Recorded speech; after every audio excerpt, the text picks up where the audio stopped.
Whoa, whoa, whoa, whoa, whoa. Can you just let me do my intro first? Like 15 seconds. We'll get into it, I promise. Rumble is hard. Oh, that was unlucky. It is also the best game I have ever played. Woo! That was cool shit. I was like, hit me with it. Go ahead, hit me with it, bro. It's the only game I felt like I've just wanted to go and practice. Almost like when I was a kid and just practice basketball for the sake of it. Patricia! And there's so much depth to the mechanics. Every time I play, I feel like I'm discovering a new move. It's amazing, but it makes it incredibly intimidating for new players. That's the double-edged sword of having an incredibly high skill ceiling. And you gotta stand a little further back and fist up at your shoulder. I couldn't make this easy like doing an tutorial and read it, but Punch a little bit more forward rather than a little more like in front. Because you're kind of like whipping Yeah, like back. that. Left Yeah. hand is Chin more up, like right turn hand your is stomach. above this. I break you. What? Yeah, maybe. Yeah, there we go. Yes. Yeah. Punch this rock into me. Learning how to perform the moves? Well, that's just step one. I read it up. Now I can learn some moves. Becoming a black belt is where the game begins, but they don't tell you what to do from there. It's like there's a hidden skill tree, but instead of an XP system or finding collectibles, the tree is limited by your own practice and ability, and you kind of have to make it up as you go along. So wouldn't it be nice if someone had just made a skill tree for you to help you learn the game and keep getting better? I did that. Yeah, link below. This is earthbending science, so we need constant variables. I'll put these pillars about this length apart so we can measure the distance and height. If it goes above a pillar, it'll probably clear a wall. And the mouse there is also an anchor point to measure by. That's why I left it there. We'll start with the very first combos. Here's a straight as a control. These are the first things you gotta practice to get through. The 2-hit combos, like the kick straight, uppercut straight, uppercut kick, and I guess if you want to see it, kick. Just doesn't do much right now, but yeah, let's get rid of that. Comparing them all, uppercut straight is your first basic, okay, kind of good combo. But we'll quickly move on from these as they don't go very far or very fast. It's just so you can learn the poses. And you could probably figure out the further something goes and the faster it goes, the more likely it is to be useful in combat. Oh yeah, and every single time I do this, I have to destroy the structure with ball. So this took a freaking long time. Each hit in a combo is additive to the structure. So a kick pops it higher into the air, an uppercut gives it more forward rotation, and a straight gives it more forward momentum. Uppercut kick straight is definitely the first one to try and master in the early game. There is a bit of deviation in where it lands depending on how quickly you pull off the moves. You can also just delay your combos for a different effect, making Rumble a secret rhythm game. Oh, and if you really delay something, well, it'll go out of your range and you won't hit it, and then you'll just look pretty dumb. That was for demonstration purposes. And that also was too. Watch me being good at a 3-hit combo.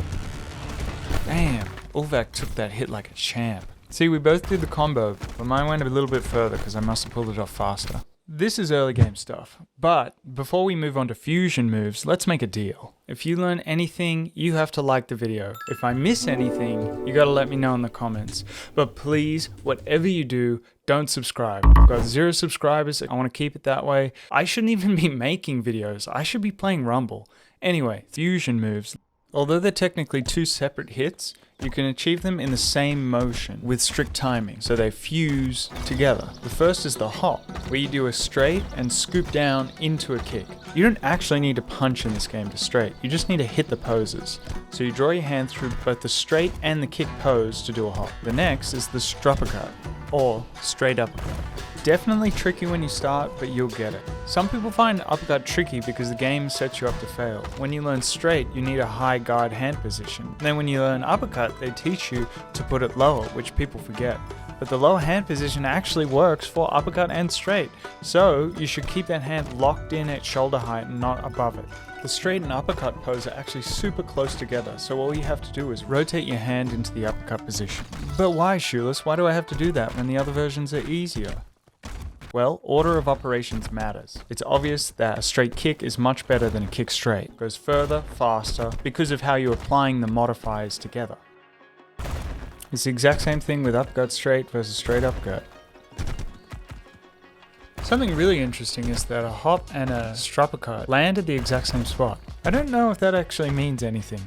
Basic holds. So you hold the ground structure, pull it back, and throw it into a straight. You're adding the momentum together, so obviously it goes a lot further than a regular straight. I tried this many times, and some go further than others. If I can be honest with you, for one single second, I cannot tell you why that is. I think I just need more funding to record at 60 frames a second. Maybe it's something to do with frame perfectly hitting the straight as it passed my body at the highest point of its momentum. Who knows? But this is a slow move. We only learnt that so we could do a slingshot, a kind of a fusion move where you do a hold straight into a straight. So you see when you hold, it sprung away from me a little bit. When you hold, use that spring and then punch, it goes heaps further. Give me the block. Yeah, look how fast that was. So it's just like a further punch. It pretty much is as fast to pull off as a regular vanilla straight, but way better. So really, you should never do a regular straight again and just slingshot. I'm not smart enough to know what standard deviation is, but the slingshot does have a lot of deviation. My current working theory is, the closer you are to the structure when you slingshot, the further the object will go because the spring is more compressed. So this is all about momentum, right? What if you hold dash then straight? Well, I didn't think that made much of a difference. I think the dash just got you closer to the structure, therefore a bigger spring effect. But you could also achieve that by walking closer to the structure before you pull off your hold. Pulling back and then straighting will obviously go the furthest, but it's the slowest to pull off. And we're not even talking about the charge stone yet. That changes everything. Oh. Wow, that one caught me off guard. That was something. Where dash does make a difference in momentum is with what I call a parry pop, which is where you unground a structure with parry, dash into it, then do a slingshot. See the difference here. There's also some variation with the parry pop of how far it goes depending on how early the structure hits the ground. Parry pops are just very unexpected and surprisingly quick, but the best use case is with cube, where you can really get that cube flying quickly. If, you don't screw it up.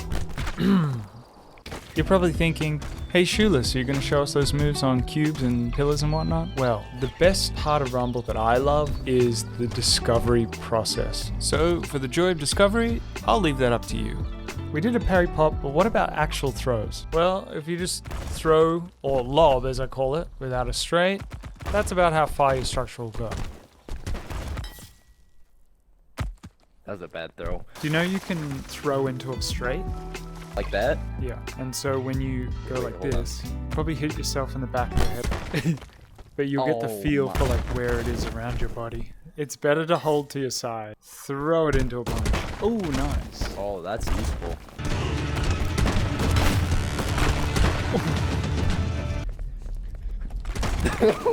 I don't know where that went. But you're catching on, I know. So let's add it straight to that throw. If you've never done that before, look, you are going to hit yourself a lot in the back of the head, but eventually you'll get that spidey sense to know where the structure's going to be. So keep up and don't be discouraged. Just compare the two. There is no contest. You will master this. Again, a great diversity depending on whether it hits the back or front side, how high it arcs. Eventually you'll start to feel the sweet spot. And now you can throw, but add a straight uppercut, which gives it slightly more momentum. Where are we on the tree? Ah, yes, that's right. Fusion combos. Wait, why is struppercut there? Dang, this video's out of date before I even put it out. You can uppercut hop. That's not that useful. You can also kick and then struppercut for some extra height. Or you can kick and then hop. That does give extra height and isn't too hard. I also worked out later that you can hop and then uppercut, which is quite weird and not that useful. If we compare kick hop to kick struppercut, kick hop's probably the better one. If we compare to the easier 3-hit combo, uppercut kick straight, honestly, it's not that much better. In fact, it doesn't get as much height and would just be destroyed on a structure. Seems like fusion combos don't do that much for you, but they are quicker to pull off. It's situational, and sometimes you might just want to bonk someone in the head. Damn it. Where it could make a big difference is actually using cube, comparing a kick hop to a kick uppercut straight. Much faster to pull off. Wait, you didn't subscribe, did you? Because that would be so cringe. All you need to do is just play Rumble. The only reason it's okay you're on YouTube is because you're watching a video about Rumble to learn how to get better at it and play it again. 4-hit combos? Now we're talking. The uppercut, kick, strop cut. This is probably the furthest and fastest you can get a wall to combo. Damn it. Just... That's the first time that's happened, alright? You could also do an uppercut, kick, uppercut straight, which seems like to me the timing is a bit stricter. And there's a bit of variation. We've also got the uppercut, kick, hop to get that wall some extra height, which is kind of nice as an anti-aerial option. Damn it, why do I keep putting explode on these boulders? Okay, trust me, please believe me, that is the first time this has happened. When comparing the hops together, you can see there's a lot of difference again. Now, I want to actually figure this out. Rewind. Going into the waveforms to really analyze this, looks like there's a 6-frame difference between the kick and the uppercut. So the tighter you do a kick and an uppercut together, the more height you'll give your structure. There's a place for everything, but comparing all the 3 and 4 hit combos, there's definitely one that stands on top.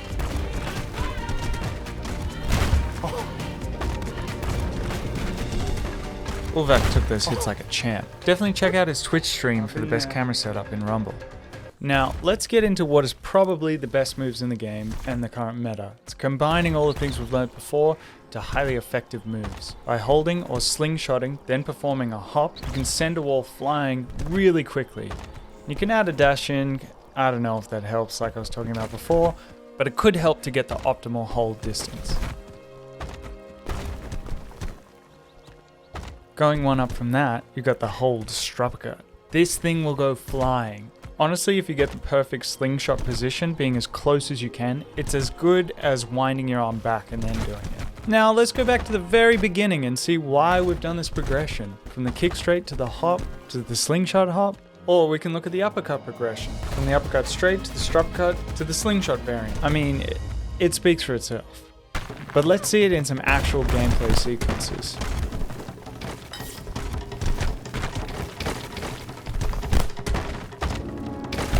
Plus, we haven't even talked about adding in movement yet, like running with it, or the charge stuff.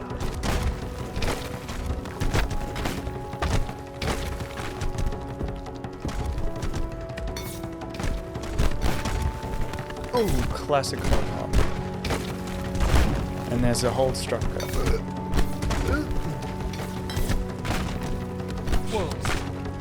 Alright, I think that's everything for today. I said I think that's everything for today. We didn't even get to see some of the cool stuff. Like aerial combos, and then we need to teach you why flick is better than hold. And trust me, it is. Followed by structure combos. Oh, gee. Don't forget all the iterations of flight, because that's a school all on its own, really, if you think about it. And then it turns into, seamless flight variants. Oh my god. Add the flowstone to that. Then start doing airstrikes, but sometimes it's better to have the structure on the ground. Enter the Puppet Master school. Alley-oops are fundamental to heaps of other moves, and super underrated. I knew that would happen eventually. Combine them both for a dueling Puppet Master. I'm getting abused right now. Okay, what the... Striking from above and below. Flying Puppet Master setups are a thing. Oh no, you went around. And then the hardest move, combining everything, the juggling duelist flying master, which I'll save for another time. A final thought, Rumble is hard. Don't forget that, don't be discouraged. It's like learning how to swim. It's not intuitive at first, but eventually you'll get it. Anyway, I'm gonna go play some Rumble. So much left to teach though. Don't do it, don't tempt me.